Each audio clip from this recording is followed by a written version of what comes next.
आज के वीडियो में हम बाइबल के अध्यायों को खोजने वाले हैं। चलो मिलकर जानते हैं। जा रही थी जब उनकी सांस रुक जाएगी, फिर सिपाही आ गए यहूदा के साथ। उसका धोखे वाला चुंबन, पतरस ने तलवार निकाली और मलखुस का कान काट दिया। और जरा सोचो, उस पल यीशु ने क्या कहा। क्या तुम्हें लगता है कि अगर मैं अभी पिता से कह दूं तो वो मुझे 12 सेनाओं से भी ज्यादा स्वर्गदूत नहीं भेज सकता?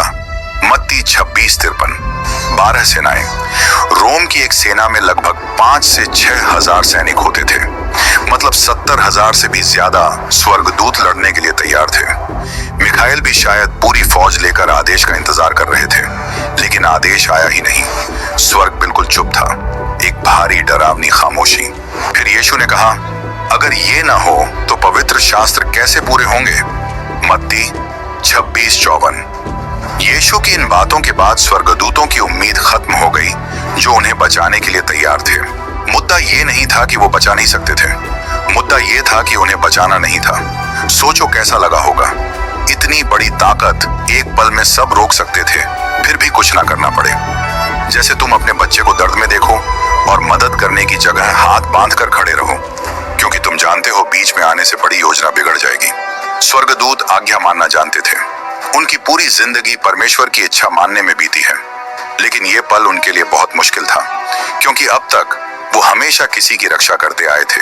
सदियों से उन्होंने नबियों को बचाया, आत्मिक लड़ाइयां लड़ी और लोगों को खतरे से निकाला। दानियल 6 में जब दानियल को शेरों के गड्ढे में फेंका गया, एक स्वर्गदूत ने शेरों के मुंह बंद कर दिए। प्रेरितों के काम 5 में एक स्वर्गदूत ने जेल के दरवाजे खोले और चेलों को बाहर निकाल दिया। प्रेरितों के काम 12 में एक स्वर्गदूत ने पतरस को जगाया, जेल से बाहर ले गया और पहरेदारों के पास से आराम से गुजार दिया। लेकिन अब जब परमेश्वर के बेटे को जोर से पकड़कर ले जाया जा रहा था, गलत तरीके से मुकदमा चलाया जा रहा था और सूली की तरफ ले जाया जा रहा था, स्वर्गदूतों को साफ आदेश था, कुछ मत करना। स्वर्ग की वो चुप्पी बहुत भारी रही होगी। सोचो, स्वर्गदूत पिलातुस के सामने का मुकदमा देख रहे थे। धार्मिक नेता चिल्ला रहे थे, सूली दो, सूली दो। लूका 23:21। जो लोग मसीह को पहचानने वाले थे, वही अब उसकी मौत मांग रहे थे। और जब यीशु को कोड़े मारे गए तो स्वर्गदूतों को कैसा लगा होगा? रोमी सिपाही तड़पाने में एक्सपर्ट थे। उनके कोड़ों में हड्डी और धातु के टुकड़े लगे होते थे, जो हर वार के साथ मांस को चीर देते थे। यशायाह 53:5 में लिखा था, वो हमारी गलती की वजह से घायल हुआ, हमारे पापों की वजह से कुचला गया।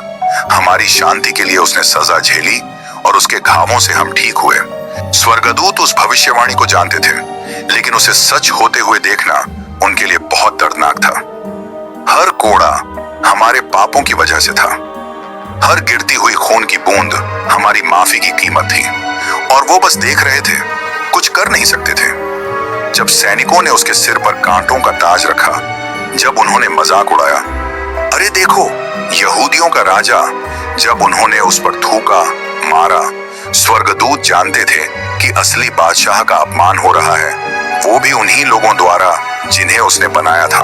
मत्ती 27:29 बताता है कि उन्होंने उसके हाथ में एक पतली सी लकड़ी पकड़ा दी, जैसे वो राजदंड हो। सोचो कितना बड़ा